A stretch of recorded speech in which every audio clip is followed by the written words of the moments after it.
Lancaster County in Pennsylvania found 2,500 fraudulent voter registrations. Let's talk about it. Be sure to give this video a like so more people are able to find it.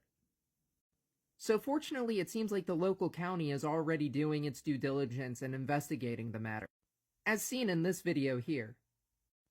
The three talking heads in this video, who by all intents and purposes seem like wonderful people, do a lot of talking and being as transparent as they can be about this issue, which is really refreshing to see. What they discuss is it seems like a majority, 70% of the votes or registrations were legitimate, new ones.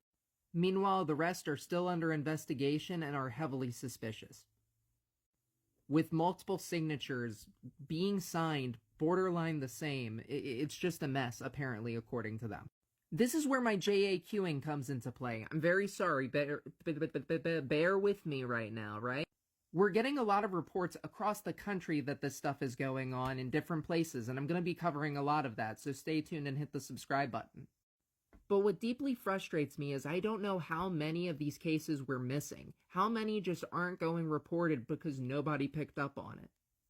Me and my cat are very concerned about this. Ultimately, I'm just a fella who likes to look at stick figures instead of showing my own face, but ultimately, I'm a little scared that things could go awry here. And I'll be totally transparent that even though I don't know which party is possibly responsible for this, I know in the thumbnail of this video I included Kamala Harris because, to be fair, I initially wanted to include Trump and Kamala, but just it became too busy. That's not important right now.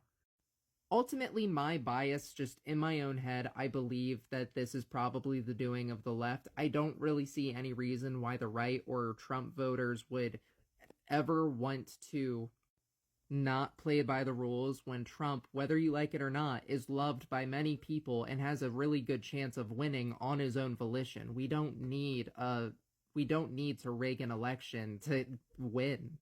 Obviously, in the situation that this is 100% a Trump voter doing this, obviously I want them to be held accountable for that. But I just don't think that's the case because I feel like Kamala has more to gain from a rigged election, especially when the media is so good and so skilled at gaslighting the public and finding ways to use Jedi mind tricks to just gaslight and steer people away from thinking anything of it. They're so oppressive in how they use their language and censorship that you can't really say anything.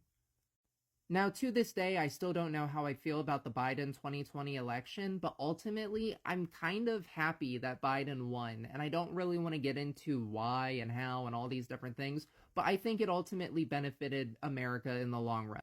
But I'm sorry to the wokies listening to this. I can't really trust the powers that be when Trump's first unaliving attempt occurred.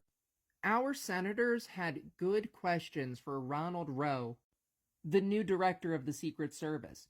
They had good questions, were holding him accountable, and he used very bullying tactics to take control of the conversation. Control that he had no reason. No, it's not that he had no reason. Obviously he had a reason. What's the word I'm trying to say?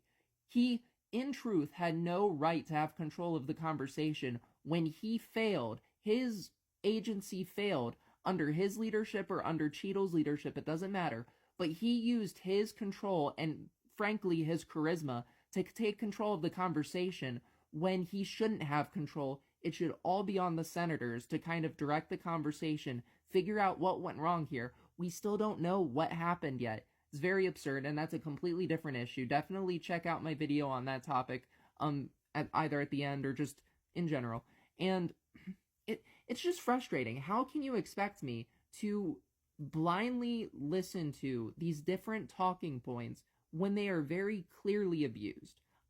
Obviously, the people that are watching this video to begin with, you understand what I'm saying, but this is kind of directed at the people that just refuse in any capacity that there could be any wrongdoing in the polls. And I'm not saying wrongdoing happened last time, I'm just saying that it's possible, especially with the gaslighting tactics that you guys use, literally liberal-type people. Just, it is in your DNA, for some reason, to not use valid argumentation when you're talking to somebody else. It's absurd.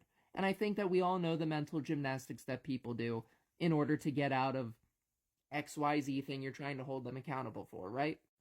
But yeah, ultimately, this is happening right now. I'm just trying my best to, like, put, a spotlight on it, you know? There's not a lot to say. It, by all intents and purposes, seems like people are doing their best to, hold whoever is accountable in this particular instance. But just please remember, this stuff might be happening across the country, and it might not be happening, like there might be some things happening that just won't be reported on, and that's very unfortunate. So just keep your eyes peeled.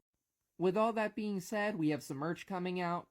If you like Andrew here, our little avatar fella, you can definitely check him out on the new t-shirts we have lined up. And the cool thing is that this is going to be one in a huge collection. We're going to get a lot of these really fun characters on a t-shirt. It'll be a nice way for you to show that you're, like, you know, on our side of things, the right side of history, without really screaming it out there. It's great for introvert Trump supporters, is what I'll say, right? We've got a sale going on, and stay tuned for more designs that will come out very soon. And as the election is still going on, we're going to do our best to cover every single instance where election fraud is mentioned in any capacity. We want to shine a big shining light on this. So if you ever want to buy us a coffee or donate to the cause, we really appreciate it. Check out this video YouTube thinks you'll like, and I'll see you next time.